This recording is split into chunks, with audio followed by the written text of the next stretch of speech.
Hey everybody, listen up. I got mega huge news. Meat Eater Live is heading back out on the road. That's right. Join me and the crew. Clay Newcomb, Cal, Yanni, Spencer's going to be there. Phil the Engineer's going to be there. Meat Eater Live, headed back out. Now, when you get every ticket, okay, every ticket you buy, you get a signed copy of our new Meat Eater Outdoor Cookbook. This tour is celebrating the release of the book. Buy a ticket, get a signed copy, Meat Eater Outdoor Cookbook, wild game recipes for the grill, smoker, camp stove, and campfire, which I'll point out is a $38 value. Here's where we're going to go. April 23rd, the Mesa Art Center in Mesa, Arizona. April 24, the Balboa Theater in San Diego. April 25, the Grove in Anaheim, California. April 27, the Crest Theater in Sacramento. April 29, the Union in Salt Lake City. April 30, the Egyptian in Boise. May 1, the Wilma Theater in Missoula. May 2, the Bing Crosby Theater in Spokane, Washington.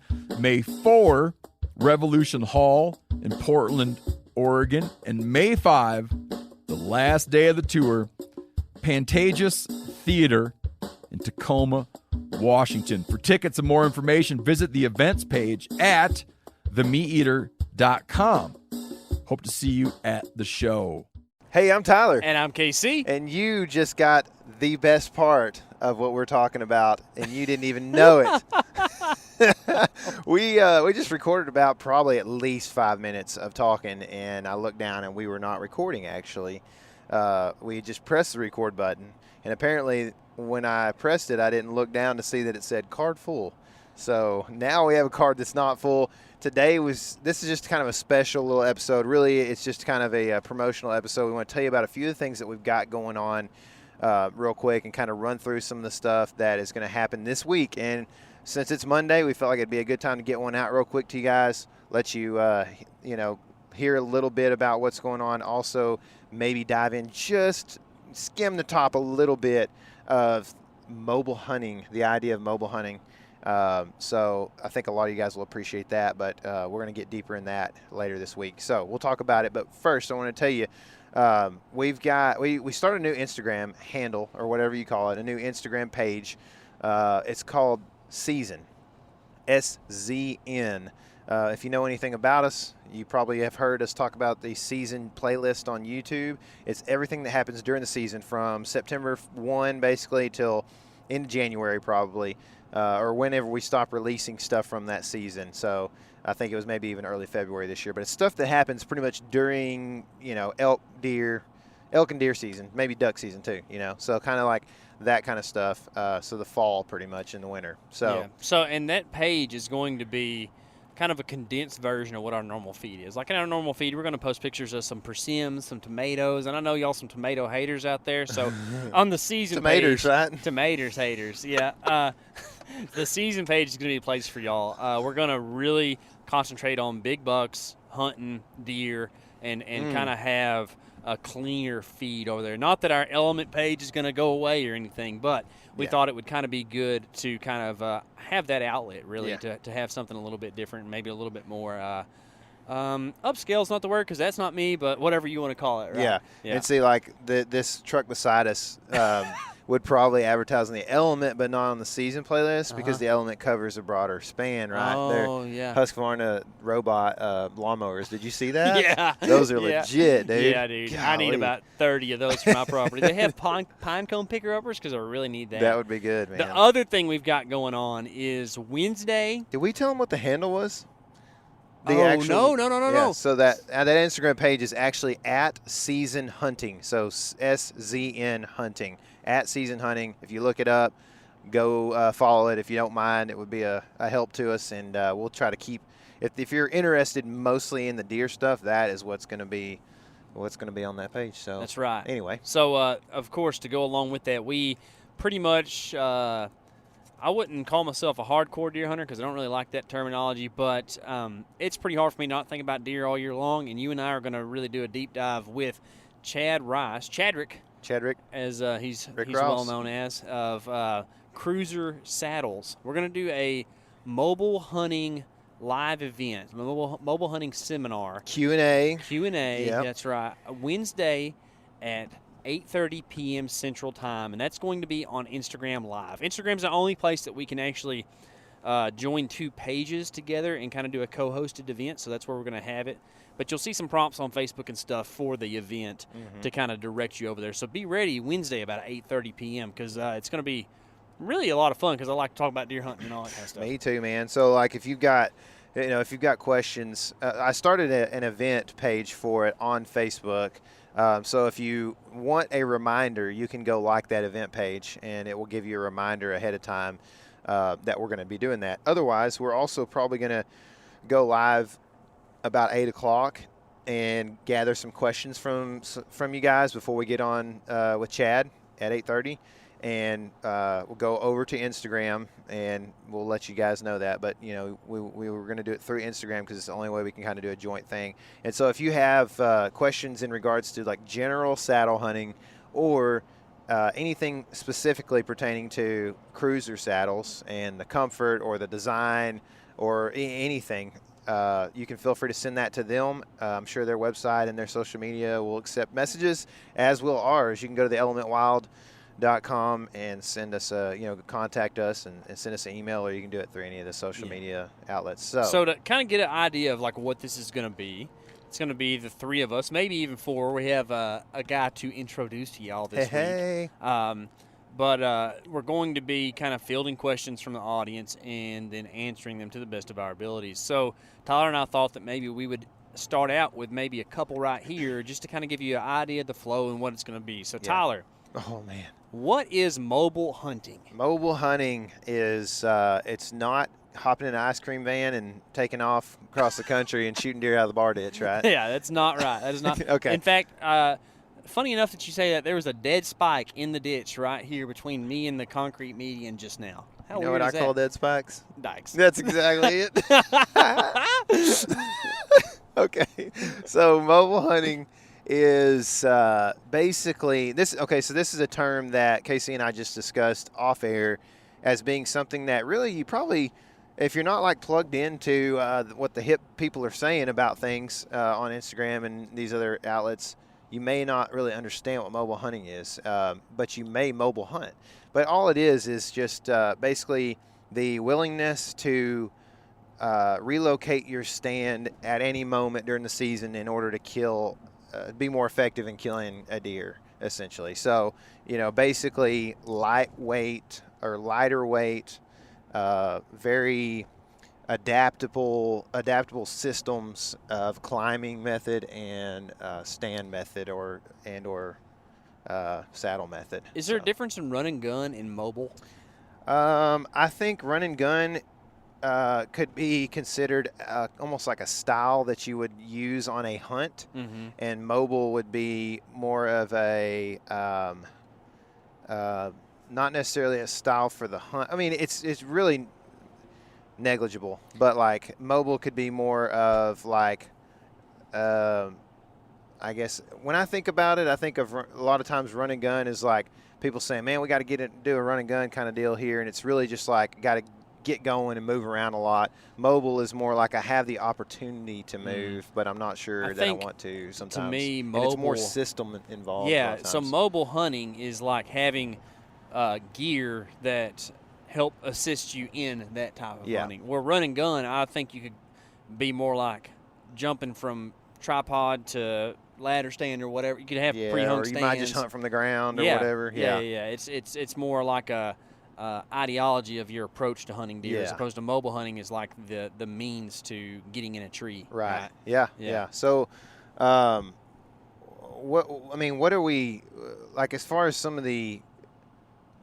thoughts about like what you would like to talk about in regards, because I know you said you like talking about deer and you like talking about mobile hunting and that kind of thing.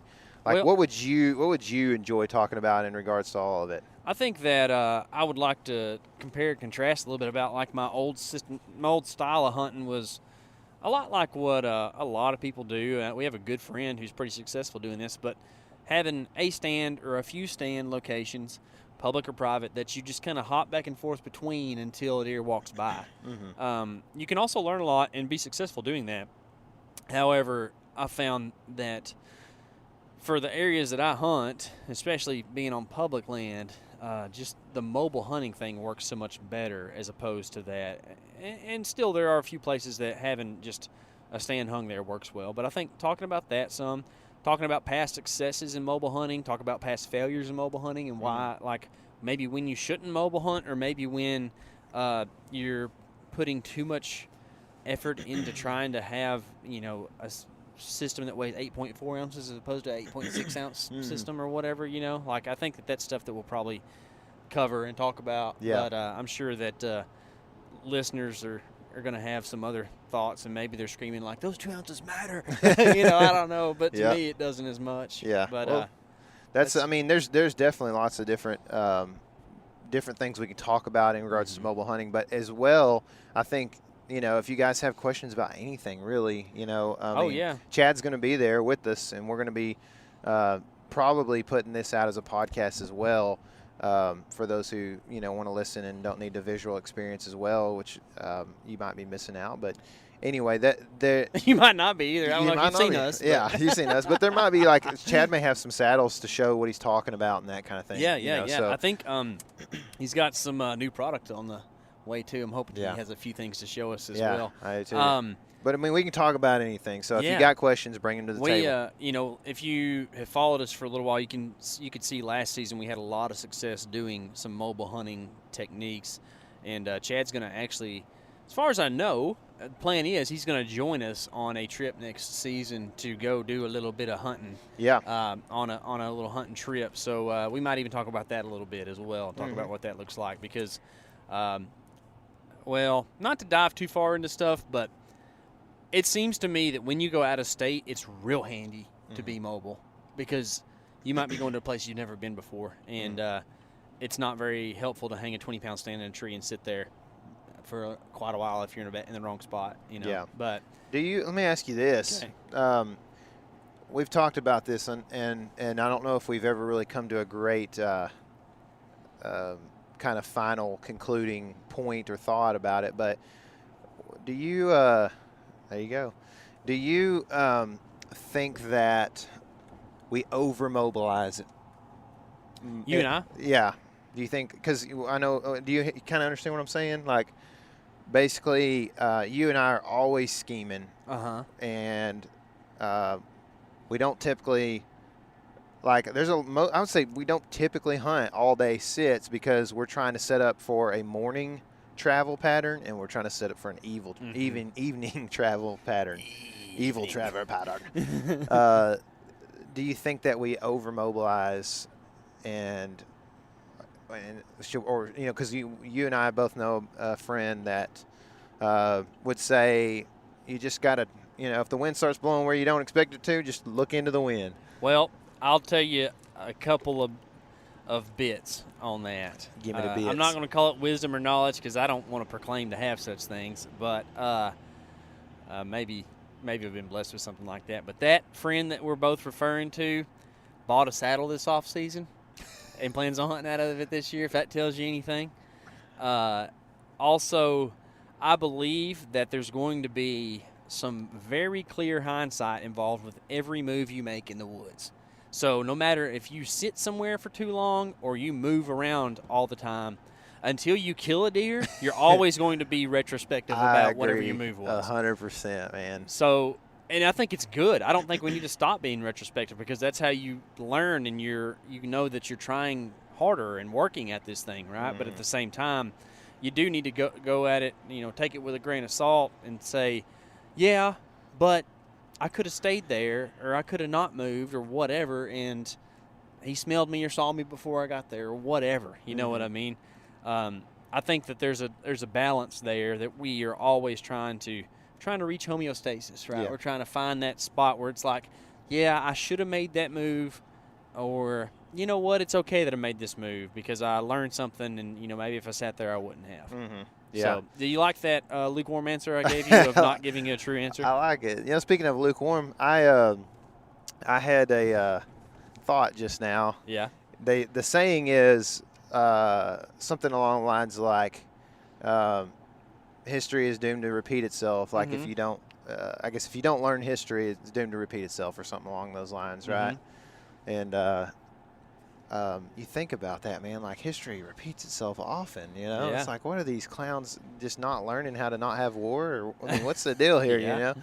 And I think if you look at that in your Christian walk, man, like the believers are trying to be retrospective, like you said. Yeah. Remember what happened around 2,000 years ago, and learn from that and get better going forward. Right? Mhm. It's like there's so many parallels in hunting and in your faith walk, man. That's I right, feel like man. you know, and it's just an interesting thought I had, man. It's good to be retrospective and think about how that can help you in the future. You It's know, good to I just guess. be retro in general. You know, Retro, like dude. just being like rocking that. What's them Mullets? hats? Cruiser actually's got some sick hats. He sent us those. What's it? Bottomlands or whatever. yeah, retro yeah. camo, dude. Retro camo's in, man. You can smoke some stuff in that. I mean, you can smoke a pipe too. I guess that's true. That's what I got a buddy who duck hunts and like literally just smokes a pipe like twice a year in the duck blind just because. And like other than that, like no smoking, you know. Yeah. it's just something to do, man. Like it's like, man, this is classy. I'm duck hunting and smoking a pipe, you know. Yeah, I guess different strokes for different folks, I right? guess so, man. I tell you what, I would have an asthma attack and a half if I ever did that. Especially off in a pit blind or something where it don't go away. It'd be bad. I like the smell of it. I just can't be inhaling that Yeah. stuff. That's Tyler's for sure. also allergic to tea, so there's that. But I think so, man. I hate it. yeah, no, I you, did- you don't hate tea. No. Yeah. No. There's another thing I think about real quick. We're not trying to drag this on forever, but have you ever had tea and milk? No, but well, maybe. It's popular in Costa Rica. Is it? Yeah. And I think milk and tea is popular It's in British. almost every other country. Oh, really?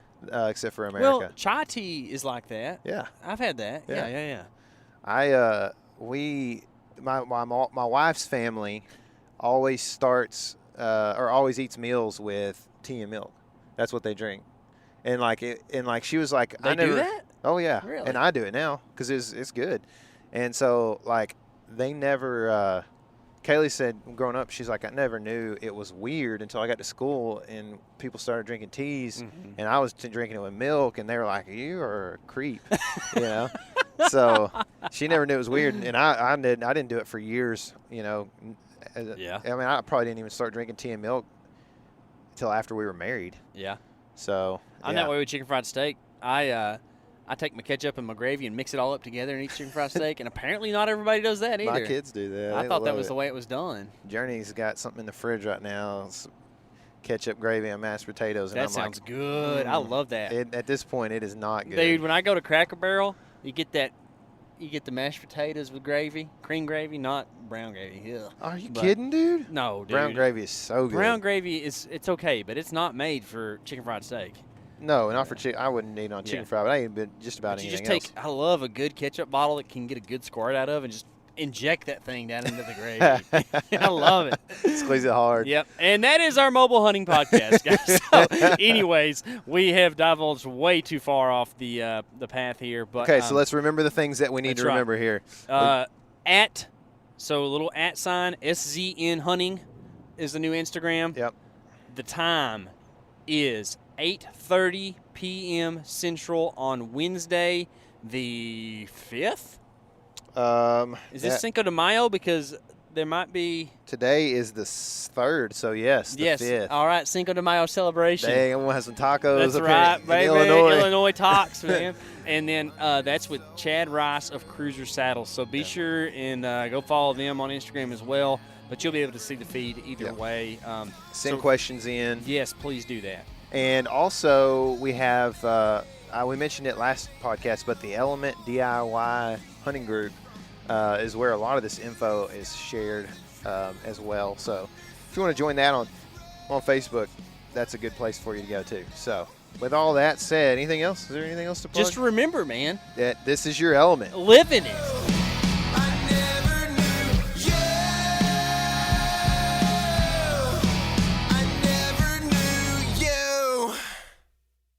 Hey everybody, listen up. I got mega huge news. Meat Eater Live is heading back out on the road.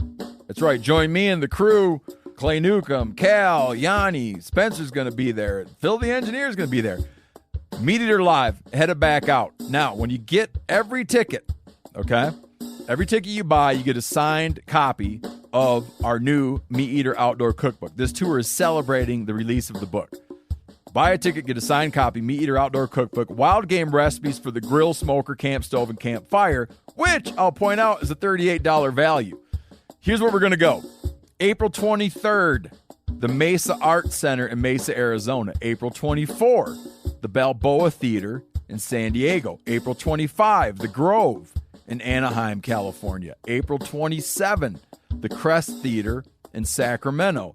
April 29, the Union in Salt Lake City. April 30, the Egyptian in Boise. May 1, the Wilma Theater in Missoula. May 2, the Bing Crosby Theater in Spokane, Washington. May 4, Revolution Hall in Portland, Oregon. And May 5, the last day of the tour, Pantages Theater in Tacoma, Washington. For tickets and more information, visit the events page at themeateater.com. Hope to see you at the show.